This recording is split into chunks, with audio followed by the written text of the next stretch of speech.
The room froze. Cameras stopped clicking, and for a moment, even the air felt tense enough to cut with a knife. Hillary Clinton had just laughed into the microphone, leaned back in her chair, and said with a smirk, "Senator John Kennedy is just a dumb hillbilly pretending to understand politics." The audience erupted with awkward laughter as some amused, others stunned. But one person didn't laugh. John Neely Kennedy, standing quietly backstage, heard every word. His hand tightened around a stack of papers, and 1,000 thoughts raced through his mind, not of anger, but of disbelief. After decades of public service, after fighting for small-town families who barely had a voice in Washington, he was being reduced to a punchline.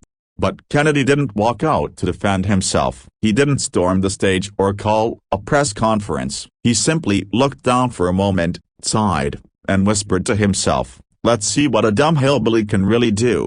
That night, Kennedy returned to his modest home in Louisiana. The glow of the television painted his living room in flickering light as he watched replay after replay of the insult. His wife, Becky, quietly set down a cup of tea beside him. "You're not going to respond, are you?" she asked gently. He shook his head. "Not with words," he said. "If I start swinging, I'll look like every other politician who gets his feelings hurt. I'd rather show her and the country what a real hillbilly stands for." Becky smiled. She'd seen this fire in him before, the same one that burned when he defended small farmers against corporate greed, the same resolve that carried him from a poor Louisiana town to Yale and Oxford.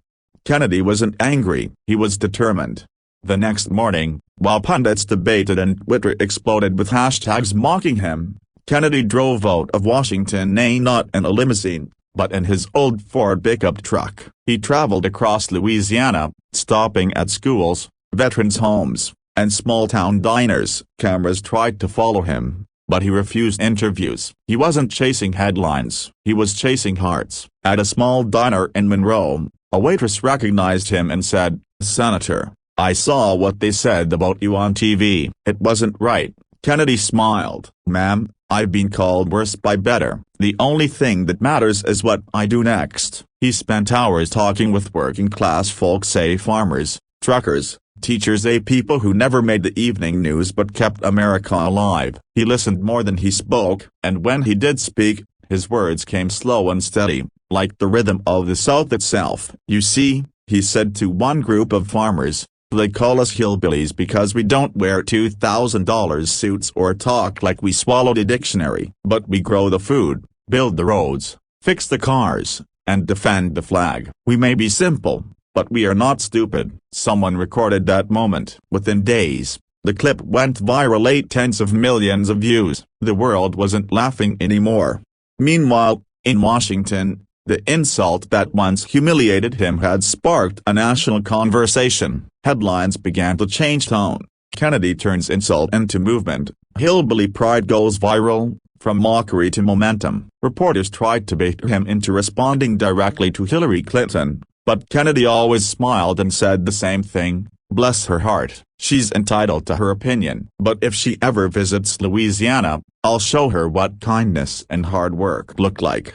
Then came the day of the National Civic Leadership Forum, the same event where Clinton had made her infamous remark just 2 weeks earlier. Kennedy was invited to speak. Many expected fireworks. What they got instead, a broken bar, was something far more powerful. When he took the stage, he didn't come dressed in a sleek Washington suit. He wore his usual blazer, worn-out boots, and a tie slightly crooked as the collar. He looked like the America most people recognized, a real, imperfect, but proud. He began softly, "I've been called a lot of things in my life: stubborn, slow-talking, too country, and last week, someone added a new one to the list, dumb hillbilly. I can't say I was flattered, but I can say this: if loving your hometown, speaking plain truth, and believing in the goodness of ordinary people makes me a hillbilly, a broken bar, then I'll wear that title with honor."